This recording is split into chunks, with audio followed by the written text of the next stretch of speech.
Hey, what's going on? Welcome to Built for the Stage podcast. This is Joe Roscoe, founder and host of Built for the Stage, Broadway's #1 fitness platform, with clients in over 20 Broadway shows, clients on the West End, Tokyo Disney, Australia, collegiate theaters across the country. We are your one-stop shop for all things theater and fitness. Check us out at builtforthestage.com if you want to try a free Broadway fitness program via an interactive fitness app.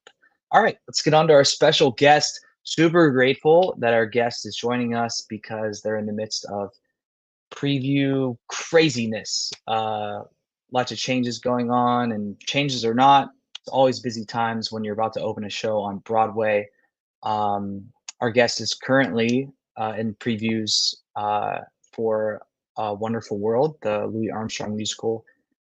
But you actually recently just saw them in the Book of Mormon, where they had a long stint in the show. They're in their bio, it's credited as the longest running.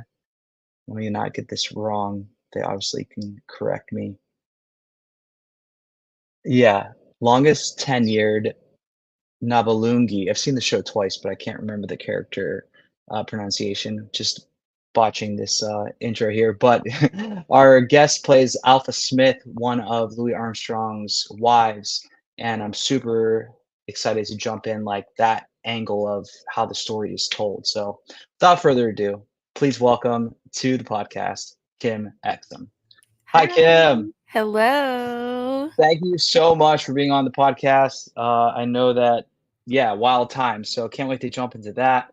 But yeah, so what has a day in the life been looking like? Do you have rehearsals pretty much every day before previews, or what's that been like so far?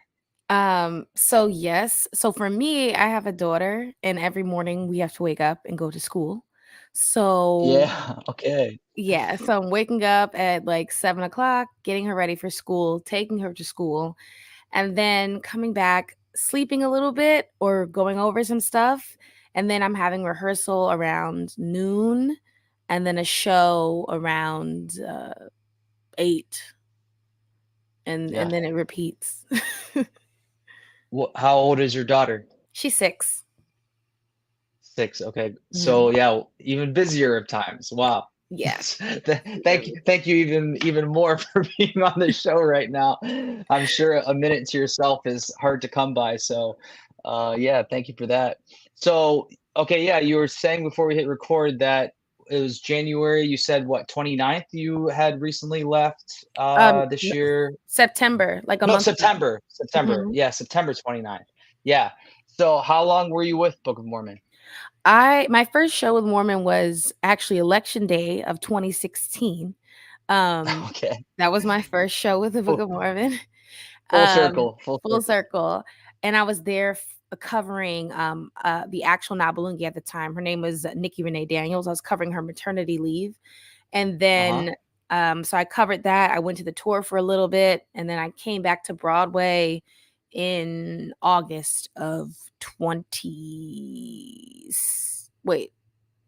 Yeah, I left for the tour in August 2017, and then I came back to Mormon on Broadway in August 2018. Yes. Got it, yeah. Okay, so, yeah, a long stint there. What a ridiculously funny show. What was that like stepping up on that stage doing this show for that long? Did it ever seem normal, or did you just night in and night out be like, "I can't believe the absurdity going on right now?" It becomes normal until you see, like, a five-year-old sitting in the front row. Yeah, And then actually, like, towards my last show, my daughter came to see the show because she had never seen it. yeah, And yeah, that's when things you're like, the absurdity is amplified because you yeah. forget that there are certain images and words that are said that become so normal to me, but then I'm like, "Oh my gosh, there is a little kid hearing 'F you, God,' and all these Yeah, yeah. other different things." So it kind of becomes normal, but then there's some things that snap you back into the reality of how outrageous it really is. The first time I saw the show, it was on the West End, and there's a mom and a dad with a daughter, and you could tell the boy sitting by her was like a boyfriend. Mhm. It was teenagers, and it was like one of those things where they didn't know what they're getting into. Like Yeah. they didn't. So it was enjoyable to see the show, but also like keep an eye on them and see like the cringe going on from the parents, and then like the uneasiness of like the daughter and all that. So it's a whole other like show within a show. But okay, so we're on to a totally different show. For prepping this, like what kind of research did you do about Alpha Smith? I did some of my own, just their stories aren't told enough, or at least like in the blatant like public eye of the history of Louis Armstrong. So what Yeah. was that like getting to dive into this woman's life? It was interesting because there really isn't that much literature out there about her. She kind of Okay. like pops in and pops out. So, in some ways it was frustrating because some of the other wives have a lot more to grasp onto. They're just recordings of them talking or playing music, or there's just more of Mm, a history there. Whereas Alpha is just a little more, I guess, obscure in that way. So in some ways, it was cool to learn like what she actually did and to imagine her motivations behind these things. And in other ways, it's like I had to make it up. yeah. Yeah, I was looking when I was reading up, it was just like you see, I don't know if it was a marriage certificate or some type of recording, and that's kind of how it was like, oh, he got married again, or is that how that kind of went down, or was Well, it? she actually so he was married to his second wife, Lil Hardin, who was a musician, and they were living in Chicago. And there was this young lady who was Alpha, who used to come to the shows, and she was a big fan. And I guess she befriended Louis, and he would come back to her apartment where her mother lived, and they would cook for him and make him feel right at home. And he felt super at home there. And then he ended up leaving Lil, who in real life, I believe Lil was having an affair as well. So Louis and Lil, his second wife, were having affairs on each other. And so Yeah. he takes Alpha over to Los Angeles. He's still married to Lil. And Alpha, I believe, sued him or threatened to sue him because he promised to marry her. And Mm, then that resulted in him getting a divorce from his second wife and then marrying Alpha. got it.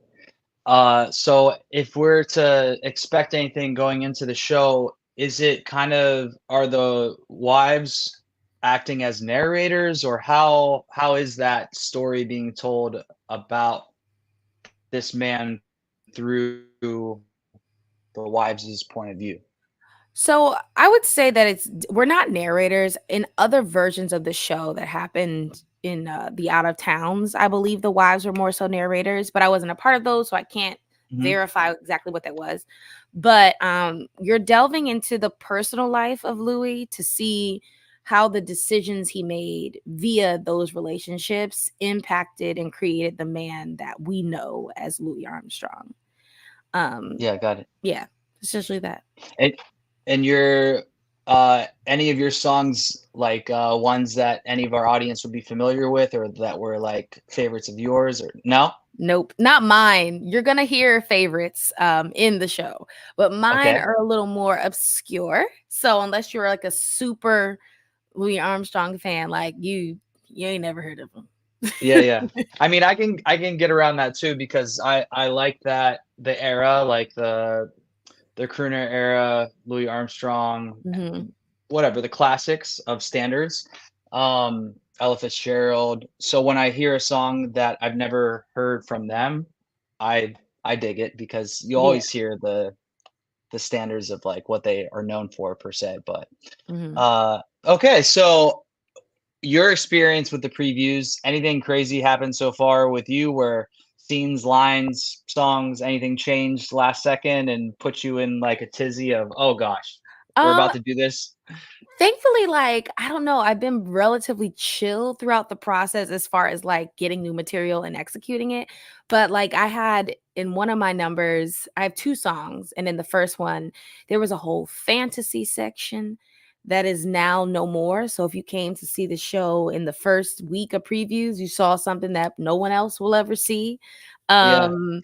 There were also adjustments to scenes. There's all now in my second song, we just adjusted it to include a scene in the middle of the song, and that kind of changes the character. So the most interesting thing about this whole process is how a subtle change is not really that subtle unless it's like, don't say that line, or I don't know, some alteration of an actual line. Changing the positioning of things changes the intention of things, or taking something out completely changes a number. And so you have to change with it. And I think that's been the most, you as a character have to change with it. And that's been kind of the most difficult part, is figuring out who I was, and then a change coming and say, oh, okay, wait, I'm not that anymore. Let me change into something different. Or trying to make something work that is going to change. And then you're like, Eureka, that works, but it's going to change. So then you have to change again. Yeah, understood. Yeah, it's wild how just a show like this has been, you have your workshops or your out of towns, but even still, when you're just weeks away from opening, things are still being changed in a very dynamic way. So yeah, crazy. All right, before we jump off of the A Wonderful World train here of our conversation, any like thing that why should someone come see the show, or what does the show represent to you, or like what's like on the forefront of your mind about like this show in general? I think that in this this era of Make America Great Again and the election and all those things that are popping up, I think it'll be refreshing and grounding to see a story about America's past and how challenging that was for people of color and for musicians that we know and love and that represent a certain type of Americanness, and getting beneath what that Americanness actually means. I think people should come out to ensure that history isn't erased. You're learning a quintessential American story that isn't all sunshine and rainbows. You're learning about a man who made it despite adversity, despite systemic racism, and women. In many ways, I think I don't want to say a feminist story, but it's a story that celebrates how women who are often put in the background are able to still contribute to the story of the man at large, the man that's in the center. Oh, I was like, what happened? It's okay. Yeah. I just took myself out of the screen. I was like, wait. But yeah, I think that it's important to remind ourselves of what the history actually is, because a lot of times we look into the past, we're like, oh, I loved how it was in the 30s and when the 40s, and it's like, wait, did we? You're, like, when you go see Louis Armstrong, you see A Wonderful World, you're going to see a woman who, had she had been alive during this time, would have probably been a big star. But because of the constraints during the time in which she existed, was not able to, had to hide behind the shadows of a man, had to push a man into the spotlight. So I think reminding ourselves of the richness of our history, and how that includes all of these, I guess, negative things. I think that adds to our character as people and as Americans at large. So, yeah. Yeah, we always have just the Hollywood version of things and like the glitz and glam, but when you actually dive into what was going on, it's a whole different world. Okay, so okay, first, can't wait to see the show. I'll be back in the city in January, so I'll be hopping in. Then when's your official opening? November 11th. November 11th. Okay, great. So yeah, about 12-ish days away. It's gonna be great. I can't wait. It's gonna be great. All right, so let's hop off the A Wonderful World train. Let's get into who is Kim Exum. Where are you originally from, Kim? I'm from Baltimore, Maryland. Baltimore. Yeah, Mhm. nice. Okay, great. And then arts are like a part of your life from the jump, or when did that all happen? Hell no, nah. So Oh, okay. Oh, I I can't wait. my mom always made me do extracurricular activities when I was coming up. I wasn't really into sports. Like I never did like a team sport or anything like that. I was a little like I guess girly. But I used to swim. So I swam and swam and swam until they were like, okay, you're at the point where you should join a swim team. So Okay. I was like 12, I think. And we were going around to different teams and they gave my mom the information of when I was supposed to swim or the days during the week.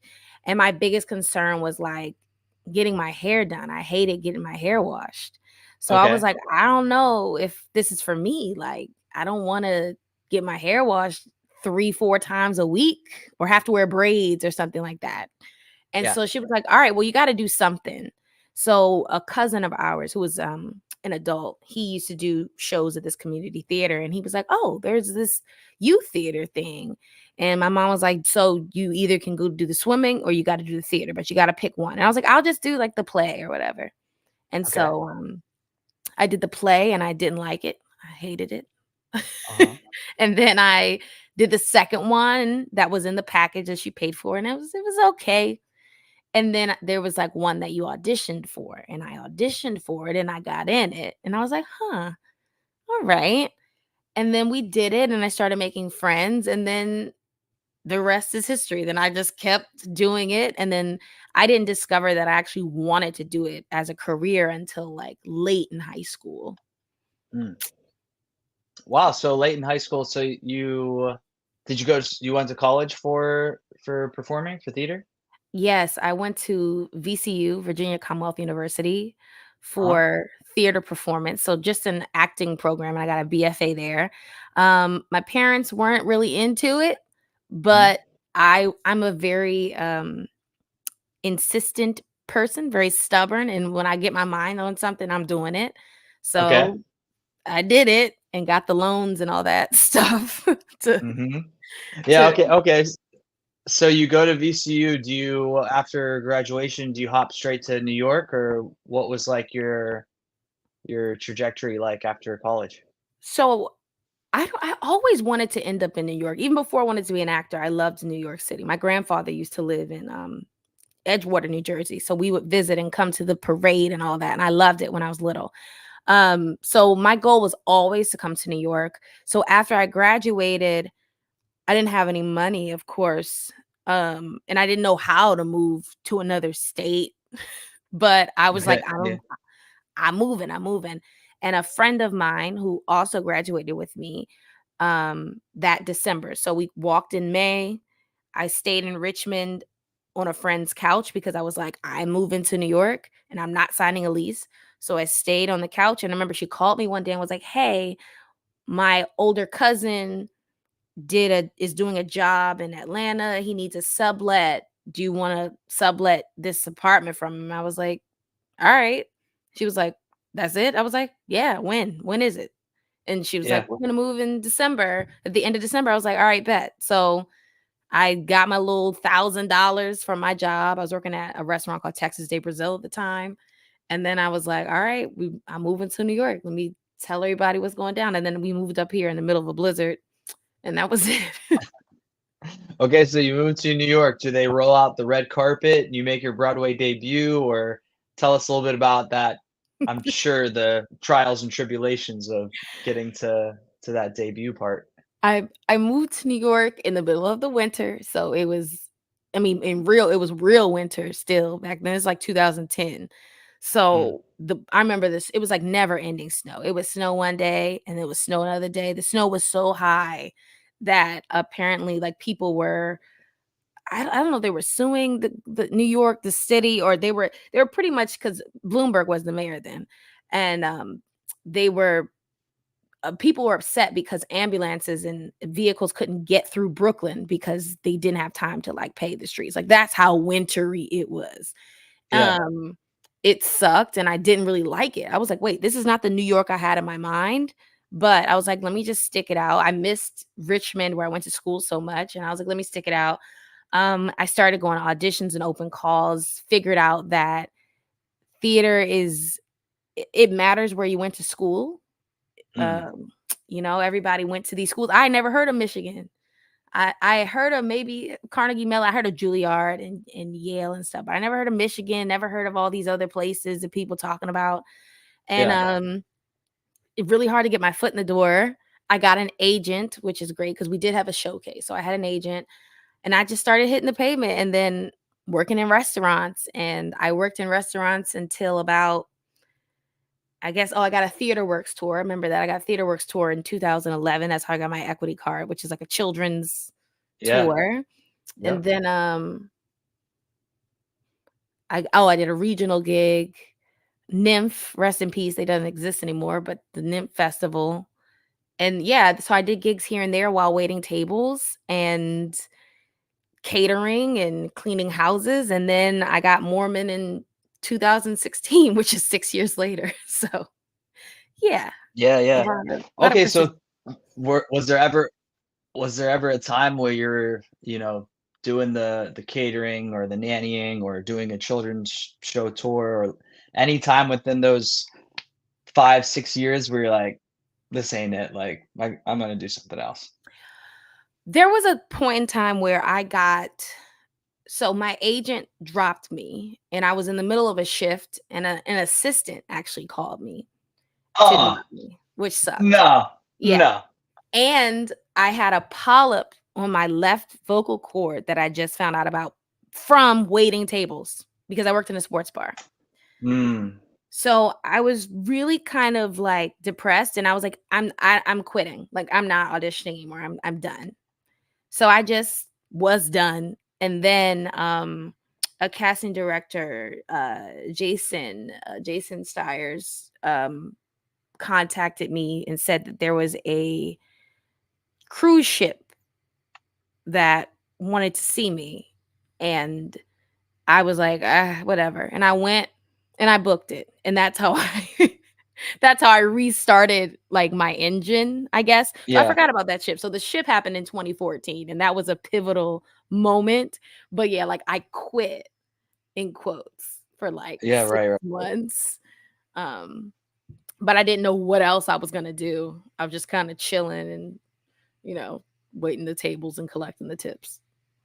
Yeah. How about rewinding to like the going going to school matters? How when you in your spirit or heart knew like I belong wherever in some show, but this seems to be mm, a wall set up for me to have to hurdle over that isn't even legit. Like doesn't really matter. But Mhm. if in this political game it does, how were you mentally like just hey, I just got to keep showing up. My time will come. My time will come. What was that like?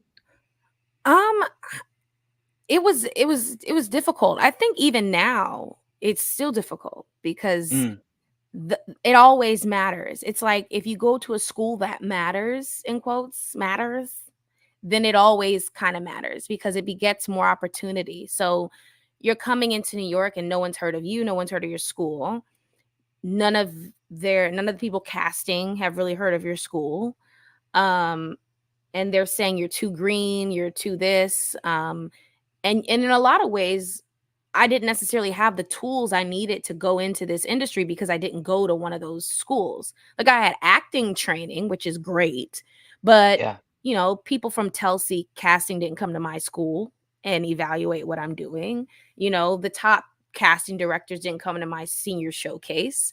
My talent wasn't crafted in a way that was necessarily like consumer friendly, like right off the bat. Mm, So that was challenging because it felt like some secret code, like someone says you're green and you don't really know what that is because like you just cast somebody who's 18 from Michigan, but I guess they're not green because they went to Michigan, which is yeah. great. Those kids are talented, No, I understood. but it's in many ways it's kind of like trying to crack the code. And even now, I mean, now it's easier, of course, because I've done a Broadway show, and Yeah. now I'm doing a new one. So hopefully that makes more opportunities. But there's a whole network in those schools that I don't have access to. So I've had to like, create my own and just really be persistent and try and be confident in what it is that I have, as opposed to comparing what I have or what I don't have to those who do have it. Yeah, okay, so any, like, college kids or maybe younger kids that have your experience, is there any other type of, like, advice you would give them if they're in a similar situation? Um, I would say you've got to know what you want to do, Mm, because in going to a smaller school, they weren't confident that we could come here and compete. And they were very vocal about that, which I understand because if we're being realistic, we're not. I was not equipped to come here and compete with somebody who's in dance classes and vocal lessons and all that stuff and is being trained to be a competitor in the New York market and is coming here with contacts and maybe a heavy hitting agent. So in a lot of ways, I get why they said that. But personally, I knew that this was an option for me. I don't know how I knew it. I didn't know how. I knew that I was going to get to where I wanted to get, but I knew. And I had doubts a lot of the time, but there was still this voice in me that was like, just keep going. It's gonna happen. mm, So if you know, and follow that voice that's telling you that you can do it and keep yeah. pushing through. Okay, so if you went to school where it was primarily just an acting track, what did you do once you got to New York as far as, like, the singing or the dancing? You obviously put work in, so what yeah, how did you start that process? Well, thankfully I could sing and I knew that I could sing. So I just started singing. So I had to Okay. get like we had like one little musical theater class. It was like a semester, or was it 2 semesters? I think it might have been a semester of a musical theater elective class. Um but yeah, I went to the auditions cuz the thing was is that once you get to New York, you realize that all the auditions for the most part are for musicals.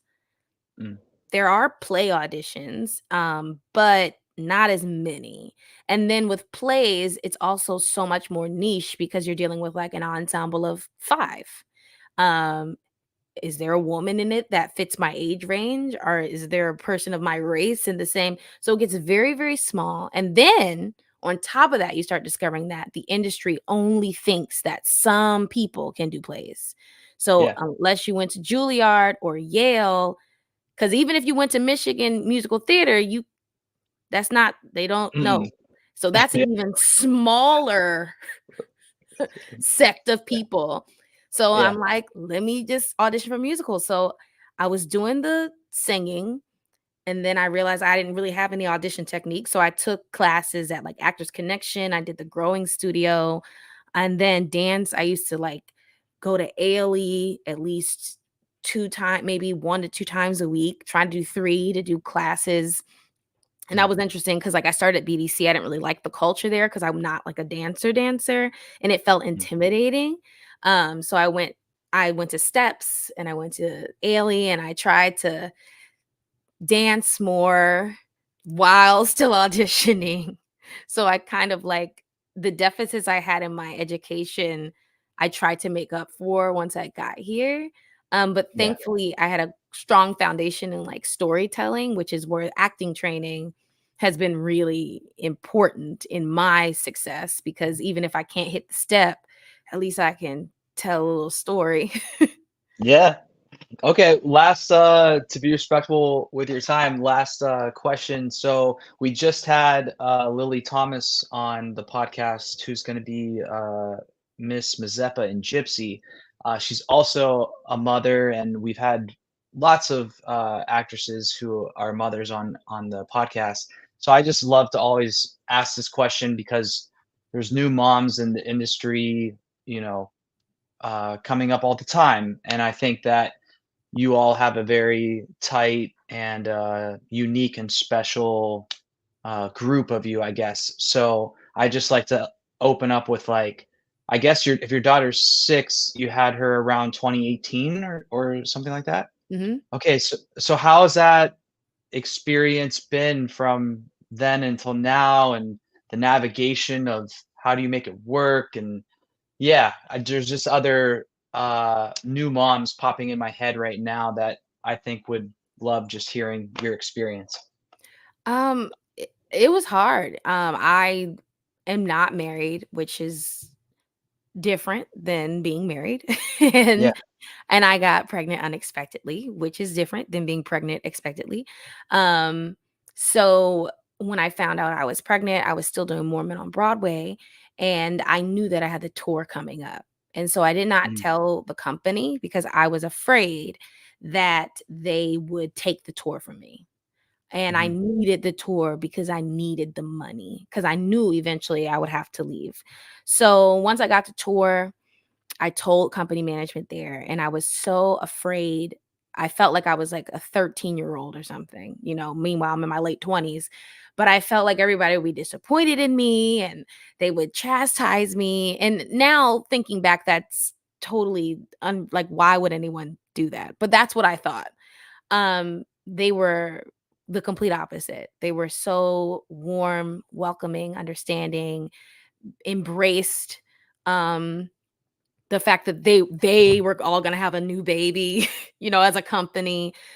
yeah. Um, they informed the Broadway company. They sent me Amazon gift cards and gift baskets, and I mean, it was just a huge Oh, outpouring of love, at the Book of Mormon, just across the board.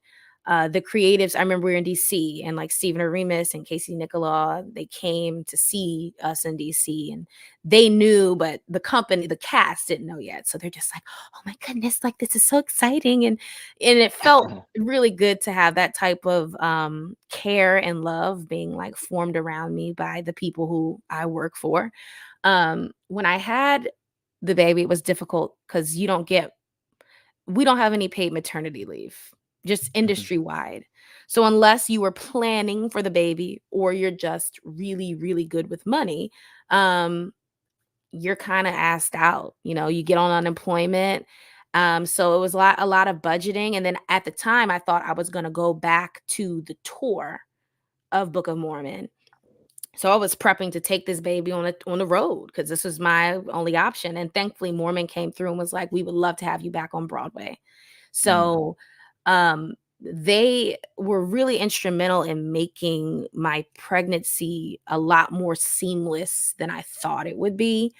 Um, Even when we like post pandemic pressing to negotiate for more funds on behalf of the fact that like I'm parenting my daughter primarily alone, like, in the house alone. Her father's very, very, very, very much involved. But as far as, her being in the house with me and me having to produce these funds, they were very receptive with that as well, and taking care of me and the village surrounding me and taking care of my kid.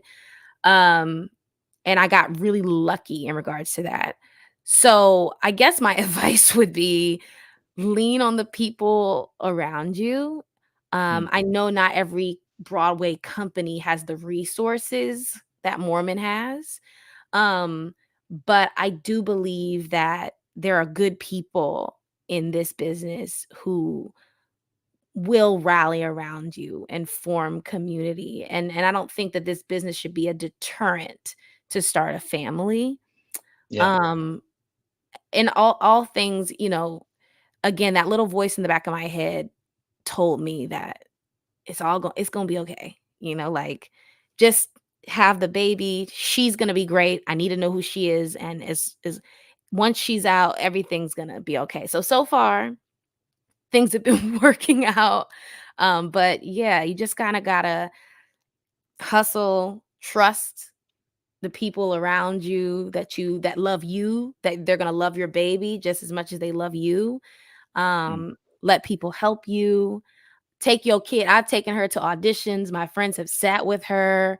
I was gonna Um, ask, is she taking after mom? Is she a little actress over there?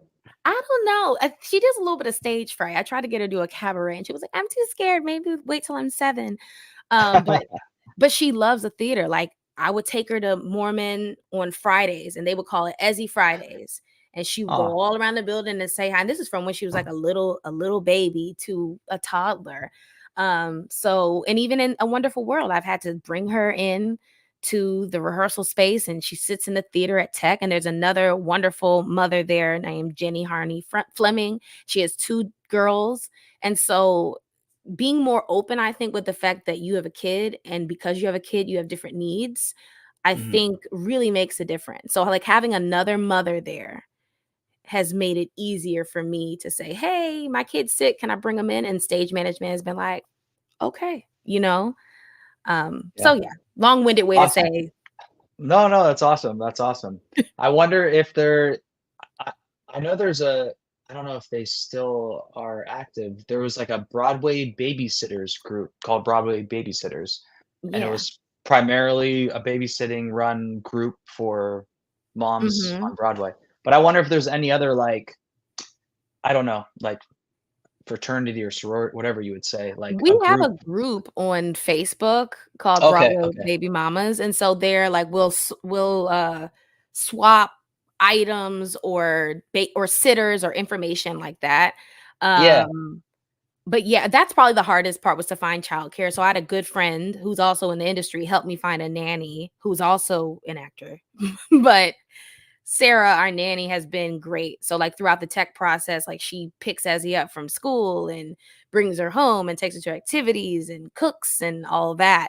Um, but yeah, I think like if you're gonna have a family in this business, like you have to have people you trust. And we are in an industry where, even though there's lots of things like wrong with it, when we really get down to the nitty-gritty of having casts and like building bonds, like we have the luxury and the privilege of being able to form like tight bonds, yeah. you Yeah, know? the business side isn't always the greatest, but as far as the heartbeat of the people and the community, yeah, most of the time you could always be, counting on some good people to cross your path, for Oh, for sure. sure. Some of the best people I've met in my entire life have been in the Broadway community or the theatrical community. Yeah, absolutely. All right, Kim, thank you so much for being on the podcast and giving us, your time during this crazy busy, window of time as you're prepping to open on November 11th. Yeah, November Mhm. 11th? All right, November awesome. 11th. Well, okay, everyone, go run to a Wonderful World. Go see Kim and the rest of the cast in their show coming up November 11th. Thanks, Kim. Thank you. Bye. All right, that was Kim Exum from the cast of A Wonderful World, where she plays Alpha Smith. Super excited to go see the show. And yeah, Kim was awesome. Make sure you support her. We're going to put her Instagram handle in the description of the episode. So give her a follow and yeah, see what she has going on as she dives into this new show on Broadway. I'm Joe Roscoe with Built for the Stage. Actors are athletes. Train like one.